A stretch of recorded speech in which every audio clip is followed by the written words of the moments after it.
ইয়া আইয়ুহাল্লাযীনা আমানু তাকুল্লাহ, ও ঈমানদাররা আমি আল্লাহকে ভয় করো। ওয়া যারু মা বাকিয়া মিনার রিবা, এবং সুদ প্রথা থেকে নিজেকে বাঁচিয়ে দাও, সুদ থেকে তুমি বেঁচে যাও, সুদী কাজকারবার থেকে তুমি বিরত থাকো। যদি এই সুদী কাজকারবার ইমানের দাবি করো, ইমান ওরা যদি তুমি দাবি করো, তাহলে তুমি এই সুদ প্রথা থেকে তুমি নিজেকে বাঁচিয়ে রাখো। সুদ আল্লাহ নবী হাদিসে বলছেন কিয়ামতের আগে সুদ গ্রামের রন্ধ্রে রন্ধ্রে ঢুকে যাবে, সমাজের আনাচে কানাচে সর্বত্র ছড়িয়ে পড়বে। কিস্তি বলেন, সাপ্তাহিক বলেন, লোন বলেন, 5 টাকা শতকরা, 10 টাকা, বছরে 20,000, লাখে, এই জাতীয় যতগুলো আছে সবগুলো সুদ। সুদ শব্দটা কোনো বৃদ্ধি পাওয়া রিবা, এটাকে আরবিতে বলে রিবা। পরিবেশ হলো যেটা যে ঋণের মাধ্যমে আপনার উন্নতকে লাভ দেয়। আল্লাহ নবী হাদিসের মধ্যে বলছেন কুল্লু কারুন যুদুন নাফআন ফাহুয়া রিবা, যে কোনো মুনাফা টেনে আনে তাই হলো সুদ। আমার ভাইরা, সুদ সম্পর্কে আল্লাহর কোরআন কারীমের মধ্যে 7টা আয়াত নাযিল করেছেন। সুদ যে হারাম স্পষ্টভাবে বলে দিয়েছেন। ও ঈমানদাররা, সুদ থেকে বাঁচবা।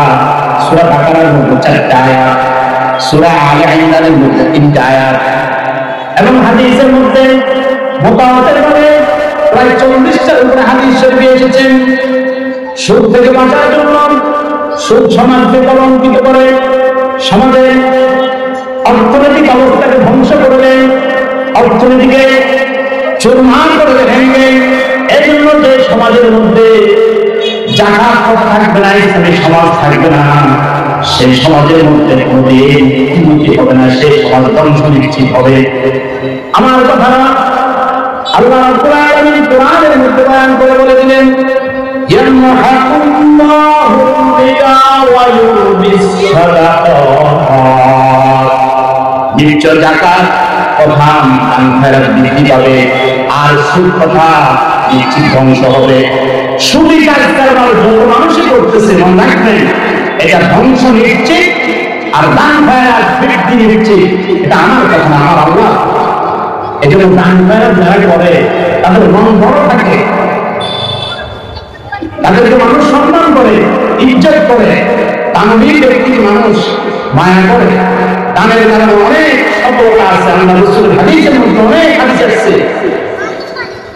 দানকারী বিপদে পড়বে না, দানকারী হঠাৎ মৃত্যুর মধ্যে সম্মুখীন হবে না, দানকারীকে আল্লাহ রাব্বুল আলামিন তার বিভিন্ন সমস্যা থেকে হেফাজত করবেন।